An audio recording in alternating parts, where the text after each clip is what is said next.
पिछले क्लास में हम लोग अफ्रीका महादेश पढ़ रहे थे और अफ्रीका महादेश के विभिन्न देशों से हम लोग परिचित हो गए थे। राजधानी वगैरह कुछ याद किए हैं? बोलिए जल्दी।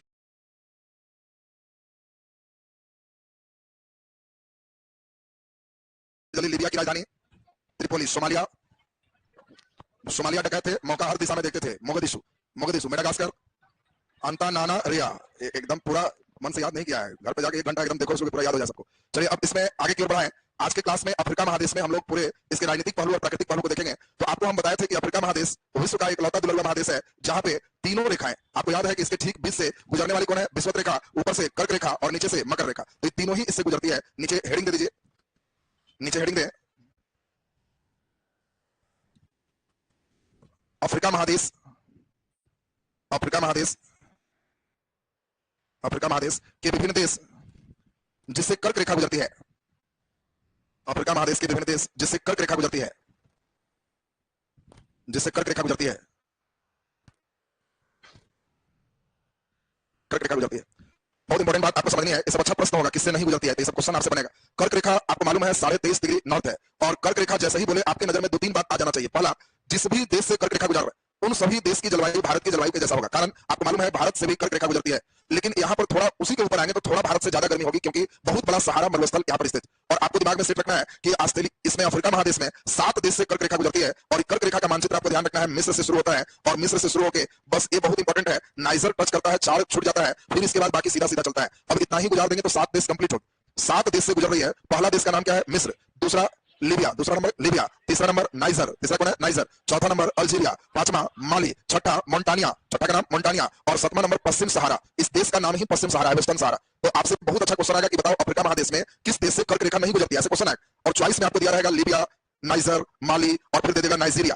तो आपको ध्यान रखना है नाइजीरिया नीचे हो गया, नाइजर ऊपर हो गया, तो नाइजर से गुजरता है, नाइजीरिया से नहीं गुजरता। तो चॉइस आपको दिया रहेगा। तो पहले तो आपके दिमाग में बिल्कुल सेट हो जाना चाहिए कर्क रेखा कितने देश से गुजरा? 7। पहला का नाम मिस्र, पहला का नाम मिस्र। मिस्र के बाद लीबिया, मिस्र के बाद लीबिया, लीबिया के बाद नाइजर, कौन है? नाइजर। नाइजर के बाद अल्जीरिया, अल्जीरिया के बाद माली, माली के बाद जल्दी बोलिए मोन्टानिया, मोन्टानिया और मोन्टानिया के बाद पश्चिम सहारा।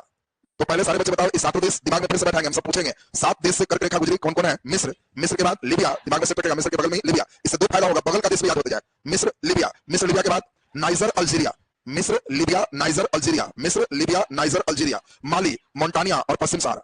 बोलो क्लियर है सबका? लिख दीजिए जल्दी से, नीचे डैश देखिए। अफ्रीका महादेश के 7 देशों से, अफ्रीका महादेश के 7 देशों से, 7 देशों से कर्क रेखा गुजरती है। 7 देशों से कर्क रेखा गुजरती है। पहला नंबर लिख दीजिए मिस्र, मिस्र। दूसरा लीबिया, लीबिया। तीसरा नाइजर,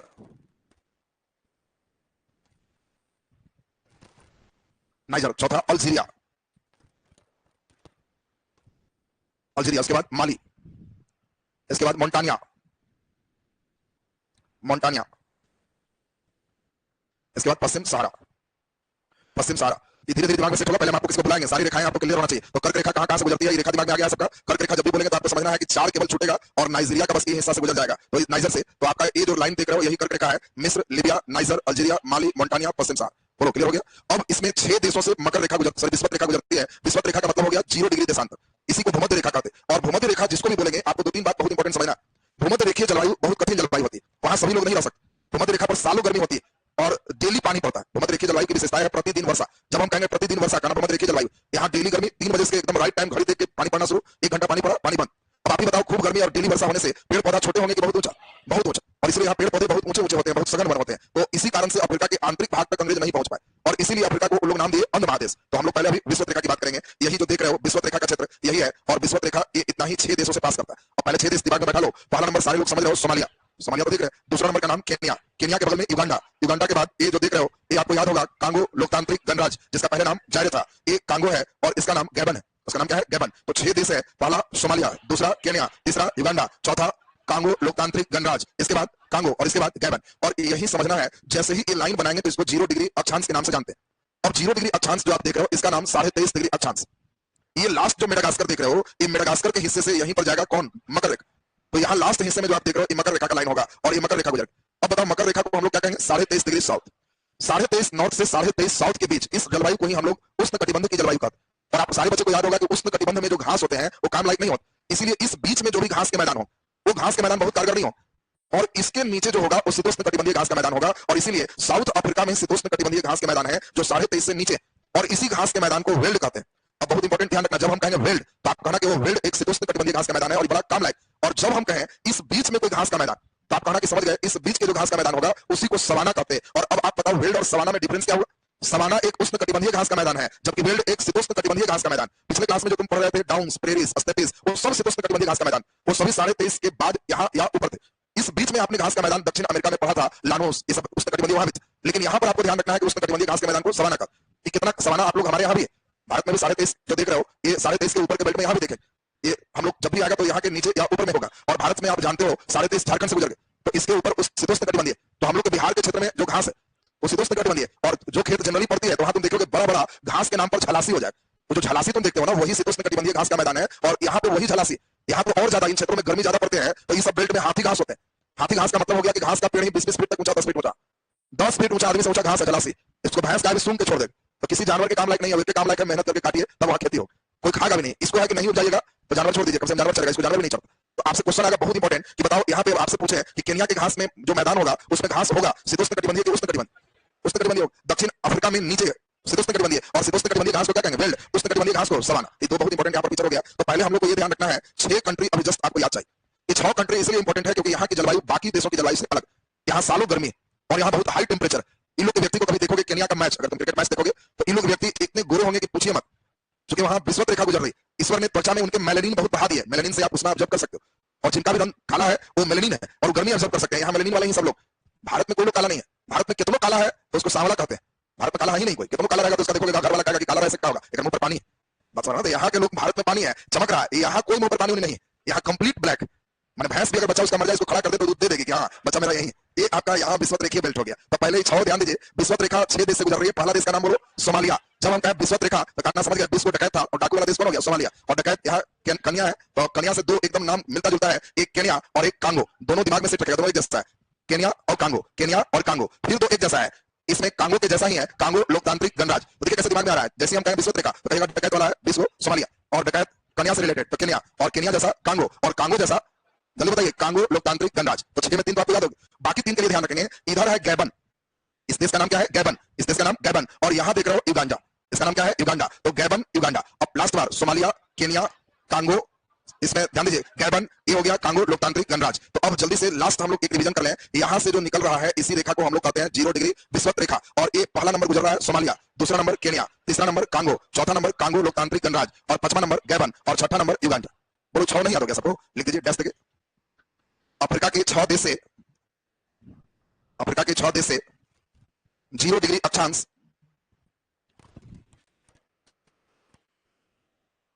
0 डिग्री अक्षांश ब्रैकेट में विषुवत रेखा, 0 डिग्री अक्षांश विषुवत रेखा गुजरती है, विषुवत रेखा गुजरती है। चलिए पहला नंबर दिमाग में बैठाते जाओगे, दिमाग में बैठेगा देखो 4 एकदम सीधा सीधा है, विषुवत, विश्व डकैत से सोमालिया, सोमालिया डकैत रिलेटेड कन्या, तो केन्या, केन्या जैसा सेम कांगो, और कांगो जैसा सेम कांगो लोकतांत्रिक गणराज्य, और तब आ गया युगांडा, और लास्ट उधर गैबन। बस 6 कंट्री हम समझते हैं, बिल्कुल क्लियर है सबका। लिख दीजिए जल्दी से, पहला नंबर लिख दीजिए सोमालिया, बिना देखे अपने से बुद्धि लगा के लिखो, तब होगा कि हाँ एकदम अंतिम रिवीजन चल रहा है इसमें। सोमालिया। दूसरा नंबर लिख दीजिए केन्या, सोमालिया, केन्या, केन्या से रिलेटेड कांगो, सब एक जैसा, एक जगह लिखोगे तो याद आ जाएगा, कांगो, कांगो जैसा कांगो लोकतांत्रिक गणराज्य, चौथा नंबर कांगो लोकतांत्रिक गणराज्य, 5वां हो गया युगांडा, युगांडा, और 6ठा हो गया गैबन, 6ठा गैबन, गैबन। लास्ट वन हम लोग देखते हैं अफ्रीका महादेश में कर्क रेखा। अब कर्क रेखा हमने आपको बताया कि कर्क रेखा मेडागास्कर से भी जाएगा, मोजाम्बिक से भी जाएगा, तो मेडागास्कर, मोजाम्बिक, दक्षिण अफ्रीका, बोत्सवाना और नाम्बिया। तो अब बताइए 1 2 3 4 5 कर्क रेखा कितने देश से गुजरा? 5। पहला नंबर मेडागास्कर, उसके बाद मोजाम्बिक, मोजाम्बिक के बाद दक्षिण अफ्रीका, उसके बाद बोत्सवाना, और उसके बाद नाम्बिया। अब दिमाग में सेट रखेगा मेडागास्कर, मोजाम्बिक, मोजाम्बिक, दक्षिण अफ्रीका, बोत्सवाना, नाम्बिया, इतने से कर्क रेखा गुजरती है। तो लिख दीजिए जल्दी से मकर रेखा, यहाँ पे मकर रेखा है। अब देखिए यहाँ पे एक रिवर आएगा, और ये रिवर इसको 2 बार काटे, एक रिवर यहाँ आएगा वो इसको 2 बार काटे। तो आपको पहले दिमाग में सेट रखना है पूरे विश्व में एक कर्क है, ये विषुवत है और यह मकर है, और दिमाग में सेट रखना है लघुत्तम को हम लोग शॉर्ट में क्या कहते हैं? एलसीएम, एलसीएम, एलसीएम, नीचे से लघुत्तम निकाल देना, और दिमाग में सेट रखना है कि भारत में माही नदी कर्क रेखा को 2 बार काटती है। जब ये दोनों आएगा तो दोनों अफ्रीका में कांगो नदी विषुवत रेखा को 2 बार काटती है, और लिम्पोपो नदी मकर रेखा को 2 बार काटती है। देखिए धीरे धीरे एकदम दिमाग में आपका सेट हो जाएगा, खाली एलसीएम बोलेंगे तो आपको क्लियर हो गया कि वो एलसीएम। माही नदी कर्क रेखा को 2 बार काटती है, कांगो नदी विषुवत रेखा को 2 बार काटती है, और लिम्पोपो रिवर ये मकर रेखा को 2 बार काटती है। लिम्पोपो कहां है तो समझ लेना कि मकर, लिम्पोपो कहां है अफ्रीका में, कांगो भी कहां है अफ्रीका में। अब बुद्धि लगाओ, लिम्पोपो अफ्रीका में होगा तो इस हिस्से में हो, क्योंकि यहीं पर मकर रेखा जा रही है, तो आपको हिस्सा अपने आप क्लियर हो जाए। तो जल्दी से लिख दीजिए नीचे हेडिंग, अफ्रीका महादेश में मकर रेखा, अफ्रीका महादेश में मकर रेखा, अफ्रीका महादेश में मकर रेखा। डैश तक लिखिए 5 देश से गुजरती है, 5 देश से गुजरती है। पहला नंबर लिख दीजिए मेडागास्कर, मेडागास्कर। दूसरा मोजाम्बिक, मोजाम्बिक। तीसरा दक्षिण अफ्रीका, दक्षिण अफ्रीका। चौथा बोत्सवाना, बोत्सवाना। और पांचवा नामीबिया, नामीबिया। तो कैसे क्वेश्चन आएगा अब हम लोग उसको चलते हैं। प्रश्न देखिए, चोरी नहीं करना, अपने से बुद्धि लगा के बनाना। लिखिए अफ्रीका महादेश के किस देश से, अफ्रीका महादेश के किस देश से विषुवत रेखा नहीं गुजरती है, विषुवत रेखा नहीं गुजरती है। Choice A Gabon, Gabon. Choice B Kenya, Kenya. Choice C Libya, Libya. और चॉइस डी सोमालिया। अभी तो एकदम ताजा है ना बहादुर, इसलिए कोई बाहर नहीं है अभी, ये जब बस आएगा ना तभी क्वेश्चन में दम समझ में आएगा। अभी तो एकदम ताजा है, सामने मानचित्र है, तो अभी इसका कोई वैल्यू थोड़ा है, अभी तो धाए से लग रहा है। परीक्षा में सेम क्वेश्चन पूछेगा तो आपके दिमाग में फिर अपने से सेट होने लगेगा कि हाँ कौन कौन है। जब विषुवत रेखा कहे तो पहला नंबर बोलो कौन होगा, विश्व सोमालिया, केन्या, केन्या से रिलेटेड कांगो, कांगो लोकतांत्रिक गणराज्य, और फिर गैबन और युगांडा। अब इसी में जो नहीं है उसको सही मार देना, तो 1 2 भी याद है तो तुमसे चल जाएगा। तो आपको दिमाग में ये सेट हो गया होगा, और इसलिए यहाँ पर हमने जान के दे दिया लीबिया, तो सही आंसर कौन हो गया, लीबिया। चलिए लीबिया सही आंसर। अब एक बहुत अच्छा यहाँ पे प्रश्न है, आप उस पर गौर करो। यहाँ से ही देखो इंग्लैंड इसके ऊपर है, और आपको मालूम है कि इंग्लैंड से 0 डिग्री देशांतर ग्रीनविच रेखा, जिसको अंतरराष्ट्रीय समय रेखा का, यहीं से वर्ल्ड का टाइम देखा जाता है। हम लोग भारत में जो अभी टाइम चल रहा है, आप पढ़े होंगे ग्रीनविच रेखा से 5.5 घंटा आगे। तो ये ग्रीनविच रेखा इंग्लैंड का एक वेधशाला है, जगह है जिसका नाम ग्रीनविच, और उसी को हमने 0 डिग्री देशांतर मान लिया। तो जब इंग्लैंड से चलती है तो आपको मालूम चल रहा होगा नीचे आएगा तो स्पेन आ जाएगा, इंग्लैंड से चलेगा तो स्पेन आ जाएगा, फ्रांस आ जाएगा, और उससे होते हुए हम लोग को मेन यहाँ देखना है। तो यहाँ सबसे इंपॉर्टेंट यह है कि ये देश का नाम है घाना, और घाना की राजधानी है अकरा। बहुत इंपॉर्टेंट है, घाना की राजधानी कौन है, अकरा, और अकरा भी 0 डिग्री देशांतर रेखा पर। तो कई बार एक बहुत अच्छा यूपीएससी का क्वेश्चन पूछा हुआ है, और वो क्वेश्चन था कि अंतरराष्ट्रीय समय रेखा पर कौन सी राजधानी स्थित है, और चॉइस में लंदन दे दी। लड़के इतना प्रसन्न हुए कि 0 डिग्री ग्रीनविच रेखा मार लंदन हो, और आंसर अकरा हो गया। अकरा में सोचेगा कि अकरा तो होने की बात ही नहीं है, और अकरा घाना की राजधानी है जो इसी लाइन पर है, और इसीलिए इसके सिद्ध में जो लाइन गुजरती है यही जाके वहां भेंट कर ली। और ये जो देख रहे हो ये 0 डिग्री जो देशांतर है, ये कहां से गुजरा, अल्जीरिया, माली और घाना। अल्जीरिया, माली, घाना 3 देश मेन क्लियर रखना। ये भी नहीं पूछेगा, मेन पूछेगा घाना की राजधानी कौन है, अकरा, इस लाइन पर है, ये सबसे इंपॉर्टेंट। तो नीचे लिख दीजिए हेडिंग 0 डिग्री। हाँ उससे गुजर रहा है लेकिन इंपॉर्टेंट कंट्री नहीं है, इसलिए हमने सिर्फ इसमें एक ही क्वेश्चन आएगा अकरा वाला। नीचे लिख दीजिए 0 डिग्री देशांतर, 0 डिग्री देशांतर ब्रैकेट में अंतरराष्ट्रीय, अंतरराष्ट्रीय समय रेखा, अंतरराष्ट्रीय समय रेखा। नीचे डैश लिख दो अफ्रीका में,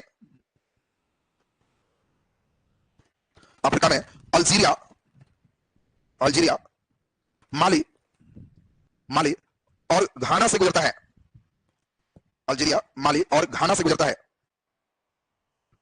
बहुत इंपॉर्टेंट, डबल स्टार लगा के लिखिए, ये बहुत दुलरवा है अकरा, स्टार लगा के लिख दीजिए। घाना की राजधानी अकरा, घाना की राजधानी अकरा इसी रेखा पर स्थित है, घाना की राजधानी अकरा इसी रेखा पर स्थित है, इसी रेखा पर स्थित है। चलिए बहुत इंपॉर्टेंट, अगला नंबर लिख दीजिए, और ये बहुत इंपॉर्टेंट है, हेडिंग दें अफ्रीका महादेश के भू आबद्ध, अफ्रीका महादेश के भू आबद्ध ब्रैकेट में स्थलबद्ध देश, लैंडलॉक कंट्री। अफ्रीका महादेश में भू आबद्ध ब्रैकेट में स्थलबद्ध देश, भू आबद्ध ब्रैकेट में स्थलबद्ध देश। देखिए लैंडलॉक कंट्री भी एक अच्छा प्रश्न बन जाता है, और लैंडलॉक का मतलब है कि जो चारों तरफ से स्थल से ही बंद है, और इसको हम लोग ज्यादा नहीं 3-3 के पेज में याद करेंगे तो याद होते चला जाएगा, ऐसे नहीं याद होगा। ये देखो ये नाम है जाम्बिया, और इसी से नाम मिलता जुलता है जिम्बाब्वे, एकदम मिलता जुलता नाम है जाम्बिया, जिम्बाब्वे, और ये है बोत्सवाना। जाम्बिया, जिम्बाब्वे, बोत्सवाना तीनों ही लैंडलॉक कंट्री, ये किसी भी समुद्र से इसकी सीमा नहीं लगती। तो पहले ये बताओ जाम्बिया, जिम्बाब्वे, बोत्सवाना, अंतिम में तुमसे पूछेंगे तो कम से कम 7 देश याद है तो चल जाए। तो जाम्बिया, जिम्बाब्वे, बोत्सवाना, ये तो बोलो एकदम क्लियर हो गया। इसके बाद ये जो देख रहे हो इसी का नाम है इथोपिया, सोमालिया के बाद कौन है, इथोपिया, और ये है साउथ सुडान, उत्तर सुडान लाल सागर से टच कर रहा है, इसलिए लैंडलॉक में नहीं है। तो जब हम कहेंगे साउथ सुडान तो ये आपका टच कर गया। इसका नाम अभी हम लोग पढ़े युगांडा, केन्या के बगल में कौन है, युगांडा। तो एक फिर से Ethiopia, south Sudan, Uganda, Ethiopia, south Sudan, Uganda, Zambia, Zimbabwe, Botswana. छोड़ फिर से बोलेगा जाम्बिया, जिम्बाब्वे, बोत्सवाना। इसके बाद हम लोग देखे Ethiopia, south Sudan, Uganda, Ethiopia, south Sudan, Uganda. अब ये आप जो देख रहे हो इसी का नाम है चाड, इस देश का नाम कौन है, चाड। ये है नाइजर, कौन है, नाइजर, और ये है माली। बस आपका 9 देश भी है तो मामला क्लियर है। 4 नाइजर माली, 4 नाइजर माली, दिमाग में बैठाएंगे। नीचे से चल रहे हैं Zambia, Zimbabwe, Botswana, Zambia, Zimbabwe, Botswana, इधर हम लोग चले दक्षिण सूडान, इसके बाद नीचे हम लोग युगांडा और फिर इधर चले इथोपिया, दक्षिण सूडान, युगांडा, इथोपिया, इस साइड में लास्ट है तो 4 नाइजर माली। अब इसमें 4 नाइजर और माली, इसको हम हटा दिए। क्या आपके दिमाग में 9 देश बैठ गया? निचला कंट्री हम लोग चले, पहला जाम्बिया, दूसरा जिम्बाब्वे, तीसरा बोत्सवाना, जाम्बिया, जिम्बाब्वे, बोत्सवाना, इसके बाद फिर चले इथोपिया, दक्षिण सूडान और फिर चले युगांडा, इथोपिया, दक्षिण सूडान, युगांडा, उधर चले 4 नाइजर और माली, 4 नाइजर माली। अब देखिएगा अफ्रीका में कौन लैंडलॉक नहीं है, तो क्या देख के क्वेश्चन नहीं समझ पाएंगे? लास्ट बार 9 बोल रहे हैं, एकदम लास्ट बार सुनेंगे। सबसे पहले हम लोग जो चल रहे हैं ये है जाम्बिया, आप हमारे साथ देख लो लेकिन बोर्ड से देख के मत लिखना, अपने से लिखना। फिर हम लोग देखे जिम्बाब्वे, जाम्बिया के बाद जिम्बाब्वे, इसके बाद बोत्सवाना, बोत्सवाना, इसके बाद इथोपिया, इथोपिया, इथोपिया के बाद इसमें युगांडा, युगांडा के बाद दक्षिण सूडान, दक्षिण सूडान, तब हम लोग चले 4, 4 के बाद नाइजर और नाइजर के बाद माली। अब बोलो क्लियर है सबका? दिमाग में एकदम बैठ गया, एकदम फिट हो गया। अब बिना देखे अपने से लिख दीजिए, अपने से लिखो। 9 में मान लो 2 3 पहुंचे, कुछ नहीं बुझाता है तो महाबंधु हो तो जिम्बाब्वे जाम्बिया लिख दो, बंधु तो लिखना चाहिए 9 में। तुम जाम्बिया से शुरू नहीं हो रहा तुमको, चलो बीपीएल वाले के लिए लिख दिया गया।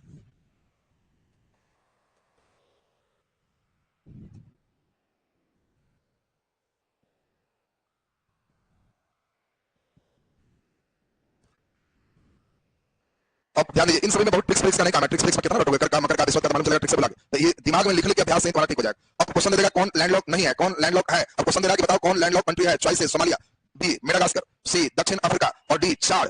तो कहोगे कि वो चाड, नाइजर, माली सब लैंडलॉक कंट्री है। एक बार पढ़ा हुआ है तो आंसर ठीक हो जाएगा। अब लास्ट बार बोल रहे हैं जाम्बिया, जिम्बाब्वे, बोत्सवाना, बोलिए इथोपिया, दक्षिण सूडान, युगांडा, चाड, नाइजर, माली। दिमाग में सब सेट हो गया। अब यहां से हम लोग बहुत ही महत्वपूर्ण चीज चलेंगे। एक फिजिकल का कंप्लीट हम लोग देख लिए, राजनीतिक। अब प्राकृतिक के बारे में आएंगे तो इसमें बहुत इंपॉर्टेंट मेन है नदी, पर्वत थोड़ा कम इंपॉर्टेंट है, इसमें फिर हो जाता है मरुस्थल।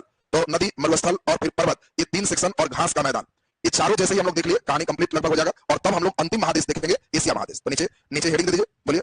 हाँ खनिज तो चलेगा ही, तो खनिज में वैसे क्वेश्चन नहीं आएगा जैसे लिखा है। हर खनिज में उत्पादन में फर्स्ट कौन है, ये वाला है, तो वो एक अंतिम में बांधेंगे, ठीक है ना। मैंने खनिज में आपको खास आएगा कि क्रोमियम के उत्पादन में प्रथम स्थान विश्व में किसका, ऐसे तो पूरे वर्ल्ड रिस्पेक्ट में सीधा सीधा पूछा जाएगा, तो एक डाटा याद रखना, बनवा देंगे। नीचे लिख दीजिए जनजाति एक साथ पाएंगे पूरे वर्ल्ड का, ठीक है ना। और ऐसे बाकी बुशमैन वगैरह तो पिग्मी, बुशमैन, इस सब हम लोग जब मरुस्थल पढ़ेंगे उसी में आ जाएगा। जो इंपॉर्टेंट ट्राइबल है वो हम लोग उसी में पढ़ लेंगे और ऐसे पूरे विश्व का एक साथ जोड़ेंगे, वो भी एक अच्छा क्वेश्चन होगा। लिख दीजिए इसमें, नीचे हेडिंग दे दीजिए अफ्रीका महादेश के प्राकृतिक जीवन, अफ्रीका महादेश के प्राकृतिक जीवन। चलिए नीचे लिख दीजिए घास का मैदान, नीचे लिखते हैं घास का मैदान, घास का मैदान। सबसे इंपॉर्टेंट हुआ कि इसमें 2 तरह के घास का मैदान पड़ेंगे, एक उष्णकटिबंधीय और एक शीतोष्णकटिबंधीय। उष्णकटिबंधीय का मतलब हो गया कि इसका विस्तार 5 डिग्री से 20 डिग्री तक ऊपर भी है और नीचे भी। 5 डिग्री से 20 डिग्री का मतलब समझे, आपको जो 0 डिग्री का लाइन समझा रहे थे और ऊपर 23.5 डिग्री का लाइन समझा रहे थे, तो 5 से लेकर 20 ऊपर भी, आप 5 से 20 नीचे भी, इस पूरे क्षेत्र में उष्णकटिबंधीय घास के मैदान का विस्तार है और इसी को हम लोग सवाना कहते हैं। यानी अब आपसे दिमाग में बैठाना है, मानचित्र दिखाए तो ज्यादा समझ पाओगे। मानचित्र से आप सभी लोग समझ पा रहे होंगे कि आपको जब हम फिगर बनवाए थे तो उस फिगर में एक स्टेप याद होगा कि इसी पे सोमालिया से हम किए थे और ये 0 डिग्री देशांतर यहीं से गैबन से पार हुआ, तो ये 0 डिग्री। और फिर आपको बताया था इजिप्ट से नाइजर होते हुए यहाँ 23.5 डिग्री पार की, तो 23.5 तक पहुंचना है। इसमें पश्चिम सहारा भी शामिल हो गया था, तो इसमें 23.5 तक पहुंचना है। ये 20 डिग्री तक लगभग रहेगा और यहाँ से 5 डिग्री से लगभग शुरू हो जाएगा। और इस बीच में जो भी घास का मैदान है ऊपर भी, और 5 डिग्री यहाँ से लेकर के हम लोग को मालूम है कि 23.5 यहाँ है, तो 20 डिग्री तक यहाँ भी जो घास का मैदान होगा इसी को सवाना कहें।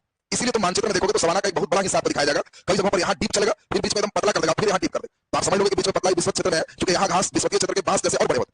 और ये दोनों जगह उष्णकटिबंधीय सवाना है। सबसे नीचे जहां हो जाएगा इसी को हम लोग बेल्ट कहते हैं, और ये कहां है, दक्षिण अफ्रीका। तो लिख दीजिए जल्दी घास का मैदान, कौन नंबर में लिख दीजिए उष्णकटिबंधीय घास का मैदान, कौन नंबर में उष्णकटिबंधीय घास का मैदान, उष्णकटिबंधीय घास का मैदान। देखिए यह 5 डिग्री से 20 डिग्री, 5 डिग्री से 20 डिग्री, 5 डिग्री से 20 डिग्री, दोनों 5 डिग्री से 20 डिग्री दोनों अक्षांश, दोनों मैंने नॉर्थ की तरफ भी साउथ की तरफ भी, दोनों अक्षांश की ओर विस्तृत है, की ओर विस्तृत है। इस घास के मैदान को, इस घास के मैदान को सवाना कहते हैं। सवाना अंडरलाइन कर दोगे, सवाना कहते हैं, सवाना कहते हैं, सवाना अंडरलाइन। यह बहुत उपयोगी घास नहीं है, यह बहुत उपयोगी घास नहीं है। इसमें काफी ऊंचे ऊंचे, काफी ऊंचे ऊंचे हाथी घास होते हैं। घास में भी हाथी बहुत ऊंचा, 10-10 फीट 15 फीट ऊंचा, इसमें बहुत ऊंचे ऊंचे हाथी घास होते हैं, हाथी घास होते हैं। खाना नंबर लिख दीजिए शीतोष्णकटिबंधीय घास का मैदान, हमें लिखो शीतोष्णकटिबंधीय घास का मैदान, शीतोष्णकटिबंधीय घास का मैदान।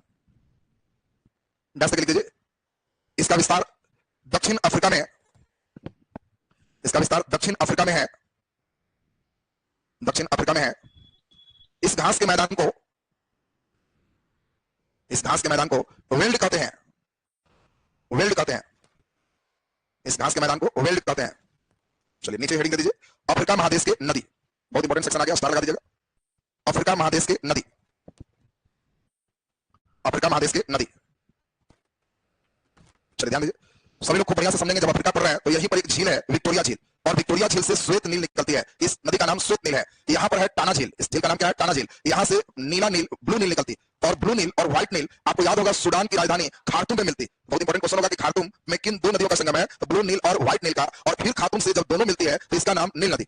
और ये नील नदी फिर यहाँ से जाते हुए भूमध्य सागर में जाके गिर जाती। और ये विश्व का सबसे लंबी नदी, वर्ल्ड में इतनी लंबी कोई नदी नहीं है, और इसकी लंबाई औसत 150 मीटर। तो पहला नंबर हम लोग जो भी इसमें चलेगा, पहला नदी हम लोग पढ़ेंगे नील नदी। तो इसमें पहला फैक्ट आएगा कि विश्व की सबसे लंबी नदी। दूसरा, ये नदी निकलती कहां से है? तो दो नदी के नाम से निकलती है, एक व्हाइट नील और एक ब्लू नील। व्हाइट नील का उद्गम सोर्स कहां है? विक्टोरिया झील। और जो ब्लू नील है उसको कहां से निकलती है? तो हम लोग देख रहे हैं टाना झील से, और दोनों एक जगह मिलती है। उस जगह का नाम खार्तूम है, जो सूडान की राजधानी है। तो जल्दी से लिख दीजिए, इसमें नीचे लिख दीजिए पहला नंबर नील नदी। नील नदी, नील नदी डैश लिख दीजिए। यह विश्व की सबसे लंबी नदी है। यह विश्व की सबसे लंबी नदी है। यह विश्व की सबसे लंबी नदी है।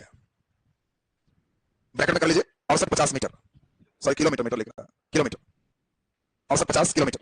नीचे स्टार लगा के डैश लिख दीजिए, लिखिए स्टार लगा के, श्वेत नील, श्वेत नील विक्टोरिया झील से, विक्टोरिया झील से, और ब्लू नील, और ब्लू नील टाना झील से निकलती है। ब्लू नील टाना झील से निकलती है, टाना झील से निकलती है। नीचे डैश लिख दीजिए, विक्टोरिया झील, विक्टोरिया झील युगांडा, युगांडा, केन्या, केन्या और तंजानिया का सीमा बनाता है। युगांडा, केन्या और तंजानिया का सीमा बनाता है। युगांडा, केन्या और तंजानिया का सीमा बनाता है, सीमा बनाता है। नीचे डबल स्टार लगा के डैश लिख दीजिए, काफी इंपॉर्टेंट है। व्हाइट नील और ब्लू नील, व्हाइट नील और ब्लू नील उत्तरी सूडान की राजधानी, उत्तरी सूडान की राजधानी खार्तूम में मिलते हैं। खार्तूम में मिलते हैं, खार्तूम में मिलते हैं, और फिर मिस्र होते हुए, खार्तूम में मिलते हैं और फिर मिस्र होते हुए भूमध्य सागर में गिरती है।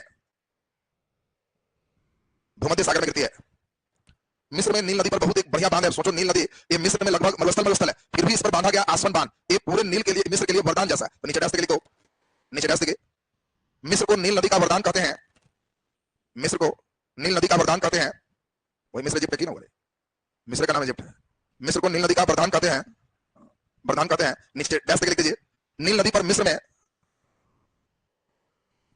नील नदी पर मिस्र में आसवन बांध है। आसवन बांध बहुत इंपॉर्टेंट बांध है, आसवन बांध है। चलिए दूसरा नंबर हेडिंग दे दीजिए, कांगो या जायरे नदी। कांगो या जायरे नदी, कांगो या जायरे नदी। चलिए ध्यान से समझेंगे। कांगो नदी के बारे में पहले खूब बढ़िया से सुनना। कांगो नदी के बेसिन में ही एक जनजाति रहते हैं जिनको पिग्मी जनजाति का। अब यहाँ की कई जनजाति आप पुशमैन, पिग्मी ये सब देखोगे, तो यहाँ पे जो जनजाति है, क्वेश्चन आएगा, ऐसे तो जनजाति में एक बार पढ़ाएंगे, तो उस समय फिर आपको दिमाग में आ जाएगा कि पिग्मी जनजाति किस नदी बेसिन में रहती। तो कांगो, कांगो का ही दूसरा नाम क्या है? जायरे। यहीं पर आपको याद होगा, जायरे का नाम बदल के कांगो लोकतांत्रिक गणराज्य। और यही जो देख रहे हो टंगानिका, ये झील से निकलती है और इस प्रकार से जाते हुए अटलांटिक महासागर में गिरती है। और यह नील नदी के बाद मिस्र का दूसरा सबसे लंबी नदी, तो ये यूरोप में, सॉरी अफ्रीका में दूसरी सबसे लंबी नदी है। तो अफ्रीका की दूसरी सबसे लंबी नदी कौन हो गया? कांगो जायरे। यही कांगो में अभी जस्ट आपको रखवाए थे एलसीएम, एलसीएम ये कांगो नदी अभी जस्ट आपको रखवाए थे कि विषुवत रेखा को 2 बार काटती है। अभी एलसीएम पढ़े थे ना, तो आपको यही कांगो रिवर दिमाग में सेट रखना है कि विषुवत रेखा को 2 बार काटती है। इसका सबसे इंपॉर्टेंट एक सहायक नदी है, इसका नाम है कसाई नदी। कसाई नदी। अब कई बार सेटर को कुछ नाम भा जाता है, अब जान के दे देगा। स्नैक नदी किसकी सहायक नदी? स्नैक, सांप वाला सब बोला क्या रे? स्नैक नदी आपको पढ़ाए थे उत्तर अमेरिका में, और सब पचा गया। इसमें पुरुष नदी किसकी सहायक नदी है? बोलो, पुरुष भी पूछता है। कुछ कुछ नाम ऐसा है जो जान के पूछता है कि सब बच्चे इंटरेस्टेड नाम याद रखा है कि पुरुष किसकी सहायक नदी? अमेजन। चलिए दक्षिण अमेरिका पहुंचे हुए, बहुत बड़ी बात है। चलिए तो ध्यान दीजिए, इसमें इसकी सहायक नदी का नाम क्या है? कसाई। सहायक नदी कौन है? कसाई। और कसाई किसकी सहायक नदी हो गया? कांगो। और इसी नदी बेसिन में एक जनजाति रहते हैं जिसका नाम क्या है? पिग्मी। जनजाति का नाम क्या हो गया? पिग्मी। लिख दीजिए जल्दी से, नीचे लिखते हैं कांगो या जायरे। नीचे डैश लिख दीजिए, अफ्रीका की दूसरी सबसे लंबी नदी है। अफ्रीका की दूसरी सबसे लंबी नदी है। नीचे डैश लिखिए, टंगानिका झील से निकलकर, टंगानिका झील से निकलकर, टंगानिका झील से निकलकर यह अटलांटिक महासागर में गिरती है। यह अटलांटिक महासागर में गिरती है। अटलांटिक महासागर में गिरती है। नीचे डबल स्टार लगा के डैश करके लिखिए, बहुत इंपॉर्टेंट है। कांगो नदी विषुवत रेखा को 2 बार काटती है। कांगो नदी विषुवत रेखा को 2 बार काटती है। विषुवत रेखा को 2 बार काटती है। नीचे डैश करके इसकी प्रमुख सहायक नदी कसाई नदी है। इसकी प्रमुख सहायक नदी कसाई नदी है। कसाई नदी है। नीचे डबल स्टार लगा के डैश करके लिख दीजिए, कांगो नदी बेसिन क्षेत्र में, कांगो नदी बेसिन क्षेत्र में पिग्मी जनजाति निवास करते हैं। पिग्मी जनजाति निवास करते हैं। पिग्मी जनजाति निवास करते हैं। पिग्मी जनजाति निवास करते हैं। नीचे डैश देखिए, इस पर 2 बहुत फेमस जलप्रपात भी है, तो डैश लिख दीजिए, कांगो नदी पर, कांगो नदी पर स्टेनले, स्टेनले और लिविंगस्टोन, स्टेनले और लिविंगस्टोन जलप्रपात स्थित है। स्टेनले और लिविंगस्टोन जलप्रपात स्थित है। आपको कहेगा स्टेनले जलप्रपात किस नदी पर है, तो कांगो, लिविंगस्टोन भी कांगो। चलिए तीसरा नंबर लिख दीजिए, नाइजर नदी, नाइजर नदी, नाइजर नदी। और जान के सीक्वेंस वहीं पढ़ा रहे हैं, नाइजर नदी अफ्रीका की तीसरी सबसे लंबी नदी है। यानी सबसे लंबी कौन हो गया, नील, दूसरा कांगो, तीसरा नाइजर। नाइजर नदी जो है एक पर्वत से निकलती है नाइजीरिया में ही, लोमा पर्वत, और यहां से होते हुए गिनी की खाड़ी में गिर जाती है। तो केवल इंपॉर्टेंट है तीसरी सबसे लंबी, और कुछ ज्यादा नहीं है। लिख दीजिए नाइजर नदी, डैश देखिए, यह अफ्रीका की तीसरी सबसे लंबी नदी है। यह अफ्रीका की तीसरी सबसे लंबी नदी है। नीचे डैश देखिए, यह लोमा पर्वत से निकलकर, लोमा पर्वत से निकलकर गिनी की खाड़ी में गिरती है। गिनी की खाड़ी में गिरती है। चलिए अगला नंबर लिख दीजिए, जिम्बेजी नदी, जिम्बेजी नदी, जिम्बेजी नदी, जिम्बेजी नदी। देखो जिम्बेजी बड़ा कम महत्व का, लेकिन फिर भी ध्यान दीजिए, जिम्बेजी नदी हिंद महासागर में गिरती है। बहुत अच्छा क्वेश्चन बनाया है कि अफ्रीका महादेश की कौन नदी हिंद महासागर में गिरती है, तो जिम्बेजी। और जिम्बेजी नाम से ही क्लियर है, यह 2 देश जाम्बिया और जिम्बाब्वे के बीच सीमा बनाती है। तो आपसे पूछा जाए कि बताओ जाम्बिया और जिम्बाब्वे के बीच सीमा कौन बनाती है, जिम्बेजी। और जिम्बेजी नदी पर ही एक बहुत इंपॉर्टेंट झील है जिसका नाम है विक्टोरिया झील। इसी पर है विक्टोरिया झील, और इसी विक्टोरिया का नाम क्या है, मोसी आना तुन्ना। अब ये वहां का लोकल नाम है, लेकिन ऐसे इसका मेन झील का नाम हम लोग जो करते हैं जलप्रपात है, झील नहीं, झील तो विक्टोरिया लगा जहां से आपको व्हाइट नेम निकलती है, जलप्रपात है। तो विक्टोरिया जलप्रपात, बहुत अच्छा क्वेश्चन है, विक्टोरिया जलप्रपात किस नदी पर, तो आपको कहना है जिम्बेजी नदी पर। तो नीचे लिख लीजिए, यह कटंगा पहाड़ से निकलकर हिंद महासागर में गिरती है। एक कटंगा पहाड़ से निकलकर हिंद महासागर में गिरती है। हिंद महासागर में गिरती है। नीचे डैश देखिए, यह जाम्बिया और जिम्बाब्वे के बीच सीमा बनाती है। जाम्बिया और जिम्बाब्वे के बीच सीमा बनाती है। जाम्बिया और जिम्बाब्वे के बीच सीमा बनाती है। नीचे स्टार लगा के डैश देखिए, इस नदी पर विक्टोरिया जलप्रपात, विक्टोरिया जलप्रपात ब्रैकेट में मोसी ओ आतुनिया, उसका लोकल नाम है मोसी ओ आतुनिया। विक्टोरिया जलप्रपात ब्रैकेट में मोसी ओ आतुनिया स्थित है।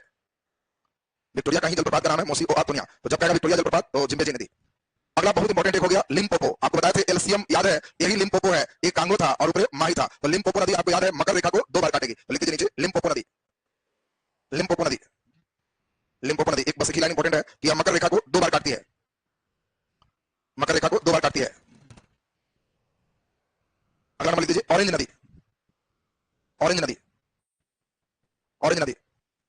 ऑरेंज नदी में दिमाग में सेट रखना है कि ऑरेंज नदी ए दक्षिण अफ्रीका और नामीबिया के बीच सीमा बनाती है। दक्षिण अफ्रीका और इधर कौन है, नामीबिया, सीमा बनाती है। इसकी प्रमुख सहायक नदी एक है जिसका नाम है वाल नदी। वाल, वाल किसकी सहायक नदी है, ऑरेंज का। तो लिख दीजिए जल्दी से ऑरेंज नदी, डैश देखिए, दक्षिण अफ्रीका और नामीबिया के बीच सीमा बनाती है।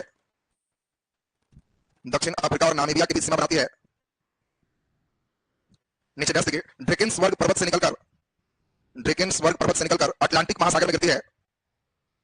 ड्रेकेन्सबर्ग पर्वत से निकलकर अटलांटिक महासागर में गिरती है। अटलांटिक महासागर में गिरती है। और नीचे डैश देखिए, इसकी प्रमुख सहायक नदी वाल नदी है। प्रमुख सहायक नदी वाल नदी है। अब आप देखो पर्वत पढ़ोगे तो क्वेश्चन आएगा ड्रेकेन्सबर्ग पर्वत किस देश में स्थित। और कोई सोचने वाली बात है, यहाँ दक्षिण अफ्रीका, ये दक्षिण अफ्रीका याद है ना सबको, तो दक्षिण अफ्रीका। तो जान करके जैसे ड्रेकेन्सबर्ग पर्वत दे दिया तो आप समझ लोगे कि दक्षिण अफ्रीका में स्थित है। इससे कौन नदी निकल रही, कौन नदी है, ऑरेंज नदी। नदी का नाम क्या हो गया, ऑरेंज। तो क्वेश्चन देगा दक्षिण अफ्रीका और नामीबिया, इधर नामीबिया है, दोनों के बीच सीमा कौन बनाती है, ऑरेंज नदी बनाती है। अब इसी में हम लोग चलेंगे पर्वत, पर्वत में ज्यादा नहीं 2-3 ही पढ़ना है, और तब मरुस्थली, दोनों अभी देख लेंगे। तो आज अफ्रीका महादेश हम लोग का लगभग कंप्लीट रहेगा, और तब इसमें एशिया महादेश से कल का क्लास चलेगा। कल एशिया हम लोग देश राजधानी देख लेंगे, परसों एशिया का पूरे प्राकृतिक सिस्टम देख के हम लोग कंप्लीट करेंगे, और परसों के क्लास में पूरे विश्व की जनजाति एक साथ पाएंगे, वहां से एक क्वेश्चन आ सकता है। तो नीचे लिख दीजिए अफ्रीका महादेश के पर्वत। मैंने किया एटलस, ऊंची चोटी, टोब्लुक, बस उतना याद है तब हो गया, इसमें बहुत ज्यादा है नहीं याद करना। अफ्रीका महादेश के पर्वत, पर्वत ध्यान दीजिए। अफ्रीका महादेश में सबसे मेन पर्वत आपको यही पढ़ना है, यहां पर है जिसका नाम एटलस पर्वत। अब ध्यान दीजिए एटलस पर्वत मानचित्र पर ध्यान दीजिएगा। एटलस पर्वत एकदम आप देख रहे हैं उत्तर और पश्चिम सिरे पे, ये एटलस पर्वत है। यहीं पर देश आपको याद होगा मोरक्को था, बगल में अल्जीरिया और ट्यूनेशिया, इन 3 देश में विस्तार है एटलस का, मोरक्को, अल्जीरिया और ट्यूनेशिया। इसमें एटलस की सबसे ऊंची चोटी कौन है, टोब्लुक। टोब्लुक सबसे ऊंची चोटी है, टोब्रुकल, टोब्लुक नहीं, टोब्रुकल। और टोब्रुकल सबसे ऊंची चोटी है 41-62 मीटर, और कहां स्थित है, मोरक्को। तो टोबुकल मेन ध्यान रखेगा, बस बाकी कोई बहुत ज्यादा पर्वत है नहीं। अगला पर्वत एक इंपॉर्टेंट, अभी जस्ट आपने पढ़ा, ड्रेकेन्सबर्ग पर्वत, ये साउथ अफ्रीका का मेन पर्वत है, ये बहुत प्राचीन पर्वत है। अगर आपको कहा जाए कि बोलो एटलस कैसा पर्वत है, तो ये नवीन मोरदार पर्वत, एटलस कैसा है, नवीन मोरदार। जबकि अगर हम ड्रेकेन्सबर्ग की बात करें तो ड्रेकेन्सबर्ग दक्षिण अफ्रीका में विस्तृत है, दक्षिण अफ्रीका में, और ये प्राचीनतम है, ये ज्वालामुखी निर्मित पर्वत है, जैसे दक्कन का पठार देख, और ये ड्रेकेन्सबर्ग से मेन सेक्शन हो गया। अगला बहुत इंपॉर्टेंट फिर एक है, इसका नाम सब लोग सुने होंगे, ये है किलिमंजारो पर्वत, नाम है किलिमंजारो। और किलिमंजारो आपको याद है कि पहले ज्वालामुखी था, आपको पढ़ाया था, मृत ज्वालामुखी का उदाहरण है किलिमंजारो, किल हो जाना, याद है ना सबको, किल मर गया। तो एक ज्वालामुखी पर्वत है किलिमंजारो, और इसकी सबसे ऊंची चोटी कौन है, माउंट केनिया। किलिमंजारो की सबसे ऊंची चोटी कौन है, माउंट केनिया, और इसका हाइट कितना है, 5200, टोबुकल का 4165, इसीलिए पूरे अफ्रीका का सबसे ऊंचा चोटी कौन है, माउंट केनिया। ये भी बहुत इंपॉर्टेंट है, अफ्रीका की सबसे ऊंची चोटी कौन है, माउंट केनिया। किसकी सबसे ऊंची चोटी है, किलिमंजारो। तो लिख दीजिए, तीनों बस करने से बाकी बहुत कंगा और मितुम्बरा, इस बहुत ज्यादा जरूरत नहीं है आप लोग को। नीचे लिख दीजिए एटलस पर्वत श्रेणी, एटलस पर्वत श्रेणी, एटलस पर्वत श्रेणी। जैसे कि यह नवीन मोरदार पर्वत है, यह नवीन मोरदार पर्वत है, नवीन मोरदार पर्वत है। नीचे विस्तार लाकर लिख दीजिए, इसका विस्तार Morocco, Morocco, Algeria, Morocco, Algeria और ट्यूनीसिया में है, मोरक्को, अल्जीरिया और ट्यूनीसिया में है, ट्यूनीसिया में है। नीचे डबल स्टार लाकर डाल सके, इसकी सबसे ऊंची चोटी, इसकी सबसे ऊंची चोटी, इसकी सबसे ऊंची चोटी टोबुकल, टोबुकल ब्रैकेट में 4165 मीटर, 4165 मीटर मोरक्को में स्थित है, मोरक्को में स्थित है। चलिए दूसरा नंबर लिख दीजिए, ड्रेकेन्सबर्ग पर्वत श्रेणी, ड्रेकेन्सबर्ग पर्वत श्रेणी, ड्रेकेन्सबर्ग पर्वत श्रेणी, ड्रेकेन्सबर्ग पर्वत श्रेणी। जैसे लिख दीजिए, यह प्राचीनतम पर्वत है, यह प्राचीनतम पर्वत है। नीचे जैसे देखिए, इसका विस्तार दक्षिण अफ्रीका में है, इसका विस्तार दक्षिण अफ्रीका में है।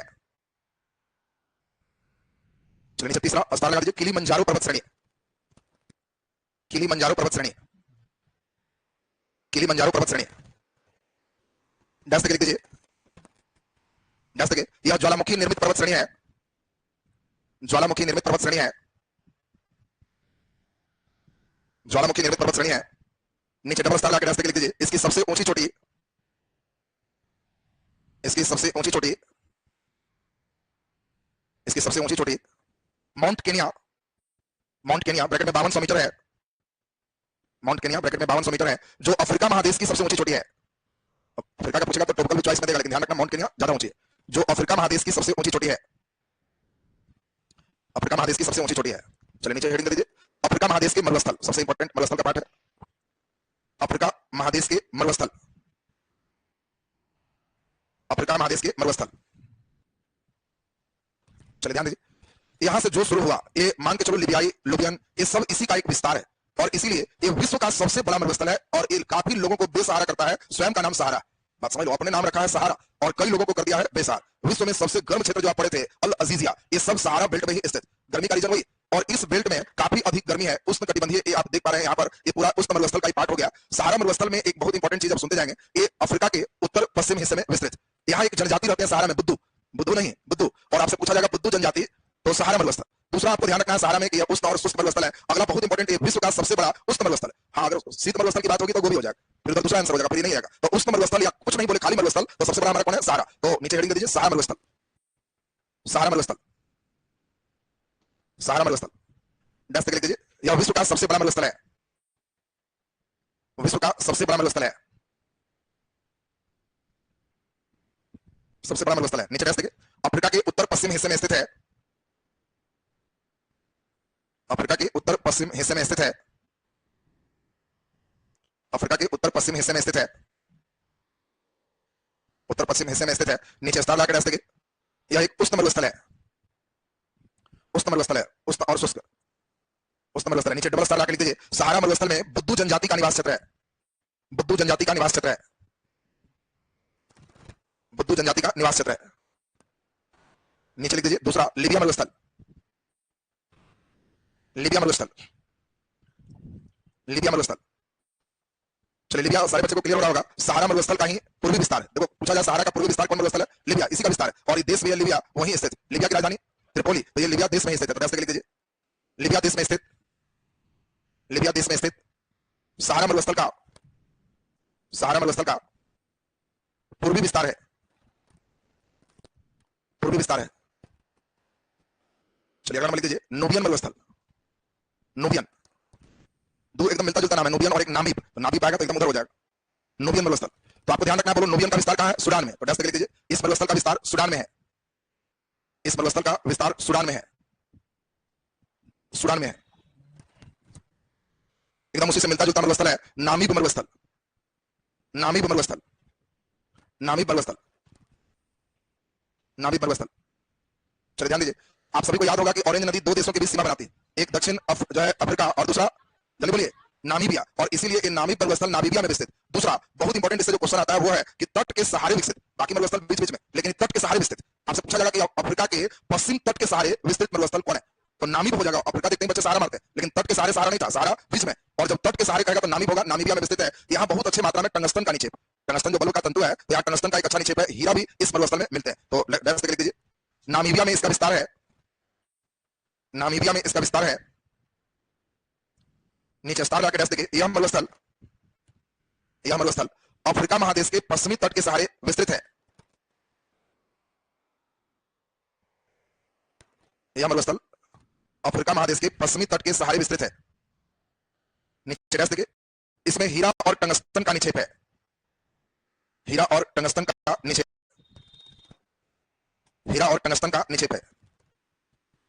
चलिए नीचे डबल स्टार लगा दो। सहारा के बाद बहुत इंपॉर्टेंट है कालाहारी मरुस्थल, कालाहारी मरुस्थल, अफ्रीका का कालाहारी बहुत इंपॉर्टेंट मरुस्थल है, कालाहारी मरुस्थल।